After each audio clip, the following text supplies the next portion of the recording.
mat, let's get rid of this regime that is attacking India, destroying our constitution, capturing all our institutions. Let me remind the government, there is still two demands outstanding. The first one, and most important one, anybody who has raised a finger on our students, beaten them, shot at them, has to be held accountable. People who've organized it, people who've implemented it, all have to be punished. नमस्कार दोस्तों, मैं हूं केदार विश्वकर्मा। स्वागत है आपका Vishwakarma voice में। आज का विषय है, आखिर धर्मेंद्र प्रधान ने इस्तीफा दे ही दिया। लेकिन प्रश्न है, आखिर उन्होंने इस्तीफा देने में इतनी देरी क्यों लगा दी? जब इस्तीफा देना ही था तो पहले ही स्वेच्छा से त्याग पत्र दे सकते थे, लेकिन उन्होंने ऐसा नहीं किया। अगर वे लाल कृष्ण आडवाणी के पद पर चलते तो उनका रुतबा और बढ़ जाता, जैसे कि आडवाणी जी ने जैन हवाला कांड में नाम आने पर स्वेच्छा से इस्तीफा दे दिया था और प्रण किया था कि जब तक मैं बेदाग ना हो जाऊं तब तक संसद में कदम नहीं रखूंगा। आखिर वे भी तो आपकी पार्टी और आरएसएस से जुड़े नेता थे। इसी तरह धर्मेंद्र साहब भी अपने पद को ठुकरा देते तो इससे जनता में उनकी छवि एक आदर्शवादी नेता के रूप में और स्वीकृत किए जाते। लेकिन नींबू की तरह ज़्यादा निचोड़े जाने से जैसे नींबू तीता हो जाता है, उसी तरह सरकार और प्रदर्शनकारियों के बीच हिंसक परिस्थिति उत्पन्न होने के बाद इस्तीफा देने के मजबूर हुए।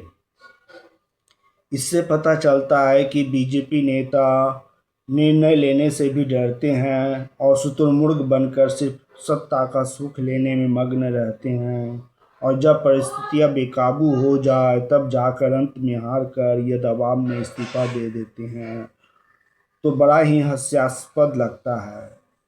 इससे धरना प्रदर्शन करने वाले प्रदर्शनकारियों का मनोबल भी बढ़ जाता है और कहने को बाध्य हो गए कि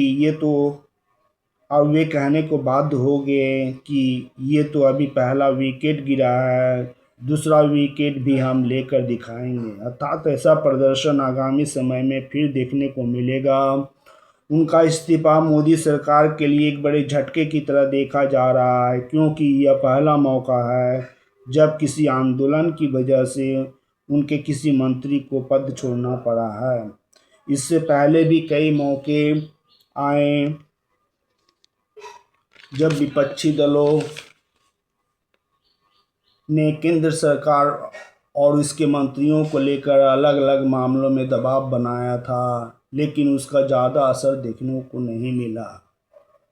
नोटबंदी, जीएसटी, रोजगार और भर्ती परीक्षाओं, सीएए, एनआरसी और एसआईआर जैसे कई मुद्दों पर विपक्षी दलों से लेकर युवाओं ने मोदी सरकार के खिलाफ सड़कों पर मोर्चा खोला था। राहुल गांधी ने जीएसटी पर गब्बर सिंह टैक्स, राफेल विमान के सौदेबाजी पर चौकीदार चोर है जैसे स्लोगन खूब उछाले, लेकिन ये स्लोगन मोदी के इमेज को कोई भी नुकसान नहीं पहुंचा पाए। ऐसे विरोध या आंदोलन का सरकार पर बहुत ज़्यादा असर होता नहीं दिखा। मोदी और शाह के नेतृत्व में बीजेपी एक के बाद एक कई चुनाव में जीत हासिल करती रही, लेकिन उनके खिलाफ हर मुद्दा धराशायी होते रहा। इस बीच सोनम वांगचुक के इस आंदोलन में भूख हड़ताल में प्रदर्शन में भीड़ बढ़ने लगी और पुलिस द्वारा जंतर मंतर से उठाकर उस हॉस्पिटल शिफ्ट करने से प्रदर्शनकारियों ने उग्र रूप धारण कर लिया और 20 जुलाई के संसद मार्च पर पुलिस कार्रवाई से हिंसा का रूप ले लिया। इस घटना में पुलिस और प्रदर्शनकारी दोनों घायल हुए। इसके बीच सरकार पर राजनीति, खेल, फिल्म, कला और कई क्षेत्रों से दबाव बढ़ने लगा, जिसका नतीजा 25 जुलाई को शनिवार के दिन देखने को मिला, जब शिक्षा मंत्री को इस्तीफा देना पड़ा। महज 36 दिन में उन्होंने सरकार को अपनी मांगों के आगे झुका दिया।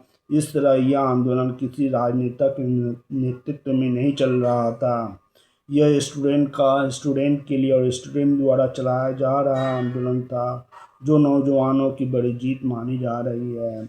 लेकिन कांग्रेस और आप जैसी पार्टियां इसमें शरीक होकर अपने योगदान और श्रेय लेने की होड़ में भी पीछे नहीं रहे हैं। अब प्रश्न उठता है कि धर्मेंद्र प्रधान के इस्तीफे से ही पेपर लीक के मामले को लेकर समस्या का समाधान हो जाएगा।